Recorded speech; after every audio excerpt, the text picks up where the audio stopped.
Hi guys. इस video में हम लोग डिस्कस करने वाले हैं हमारी problem stack to queue adapter. Last lecture में हमने देखे थे कि रिमूव और पीक एफिशिएंट था और ऐड हमारा लीनियर हो सकता था। इस वीडियो में हम लोग देखेंगे कि हमारा ऐड इफ़िशिएंट रहना चाहिए और रिमूव और पीक जो है वो लीनियर टाइम में हो सकता है। ठीक है, तो मैं आपको एक बारी समझाता हूँ कि हमें कैसे इम्प्लीमेंट करना है। ये इधर मैं क्यू दिखाता हूँ, इधर मेरी स्टैक दिखाता हूँ।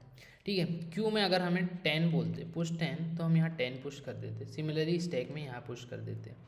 अगर बोलते पुश 20 तो क्यू में यहाँ हो जाता, स्टैक में यहाँ पुश हो जाता। पुश 30 तो सिमिलरली यहाँ पुश हो जाता और स्टैक में यहाँ पुश हो जाता।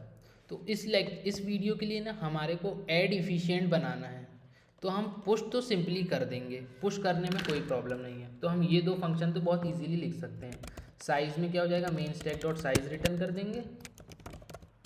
और अगर हम ऐड की बात करेंगे तो मेन स्टैक डॉट पुश कर देंगे वेल। ठीक है, हमारा पुश और साइज़ तो बहुत सिंपली हो गया। अब रिमूव और पीक में मशक्क़त करना है। देखिएगा, किसी ने मुझसे कहा पुश 40, तो यहाँ पर स्टैक में यहाँ पुश होता और क्यू में यहाँ पुश होता।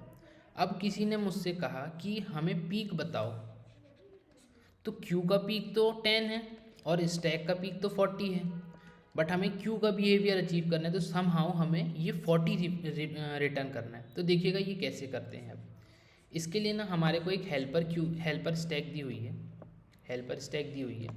तो हम क्या करेंगे, जब तक हमें टॉप की अगर बात करें तो हम इसमें से तब तक रिमूव करेंगे मेन क्यू में से जब तक कि इसमें एक बंदा नहीं रह जाता। तो हमने 40 रिमूव करे, यहाँ पे हेल्पर में 40 डाले, 30 रिमूव करे, हेल्पर में 30 डाले, 20 रिमूव करे, हेल्पर में 20 डाले।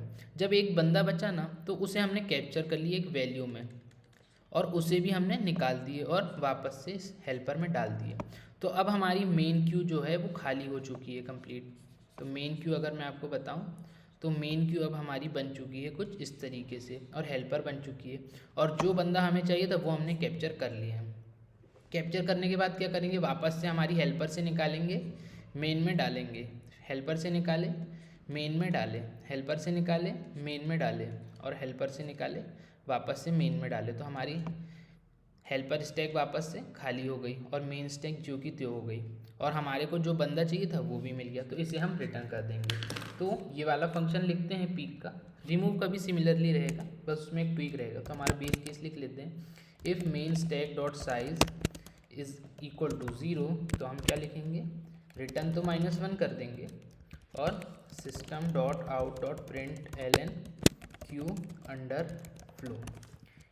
नहीं तो क्या करेंगे, एल्स वाइल मेन क्यू में जब तक मेन क्यू डॉट साइज, जब तक मेन क्यू का साइज़ 1 से बड़ा है तो हेल्पर क्यू में डालना है, हेल्पर स्टैक में डालना है, मेन स्टैक से निकाल के helper stack dot push main stack dot pop.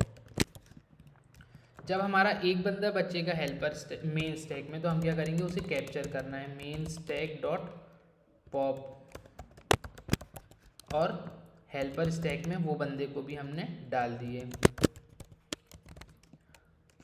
और ये बंदा कैप्चर हो चुका है तो हम इसे रिटर्न भी कर देंगे। लेकिन रिटर्न करने से पहले हमें क्या करना है, वापस से हमारी मेन स्टैक अपडेट करना है। तो while helper stack dot size greater than 0 main stack dot push helper stack dot pop. तो हमारी हेल्पर स्टैक वापस से खाली हो गई और मेन स्टैक जैसी की वैसी हो गई। ठीक है, अब रिमूव की अगर हम बात करें तो रिमूव में भी सिमिलरली यही करेंगे, बस हम क्या करेंगे, हेल्पर स्टैक में लास्ट बंदा पुश नहीं करेंगे। हेल्पर स्टैक में लास्ट बंदा पुश नहीं करेंगे से मेरा क्या मतलब है, देखिएगा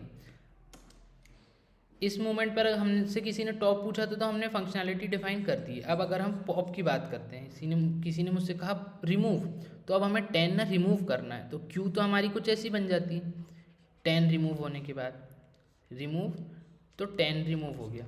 स्टैक में कैसे करेंगे, स्टैक में किसी ने रिमूव बोला तो हम देखिएगा 40 रिमूव करें, हेल्पर में 40 पुश करें, 30 रिमूव करें, हेल्पर में 30 पुश करें, 20 रिमूव करें, हेल्पर में 20 पुश करें। जब एक बंदा बचा तो वो बंदे को हमने वैल्यू में कैप्चर करें 10 और यहाँ से रिमूव करें, बट हमने हेल्पर में ऐड नहीं करे। और हेल्पर में ऐड नहीं करे तो अब हमारी हेल्प मेन स्टैक वापस से हेल्पर स्टैक से बनने वाली है। तो क्या करेंगे, हेल्पर से रिमूव करें, मेन में पुश करें, हेल्पर से रिमूव करें, मेन में पुश करें, हेल्पर से रिमूव करें, मेन में पुश करें। तो देखिए हमारा एक बंदा ऑटोमेटिकली निकल गया और हमारी हेल्पर स्टैक वापस से खाली हो गई। तो हमने जो बंदा लास्ट में एक बचा था उसको अगर हेल्पर में नहीं डाले हैं तो हमें क्या मिलेगा, हमें फाइनली हमारा वो बंदा रिमूव हो जाएगा। तो देखिएगा यहाँ पे मैंने वही करा हूँ, कोड बिल्कुल सिमिलर है पीक और रिमूव का। तो इसे रन करके देखते हैं, क्लियर जावा सी जावा इनपुट्स कॉपी कर लेते हैं, 8 इनपुट्स होने वाले हैं, ठीक है। साइज़ 8 टॉप 10 रिमूव करे तो 10 निकला, साइज़ 7 फिर देखे टॉप तो 20 था। तो आई होप आपको समझ में आया होगा, बहुत ही सिंपल प्रोग्राम था ये भी। सो इस वीडियो के लिए इतना ही, मिलेंगे नेक्स्ट वीडियो में, बाय बाय।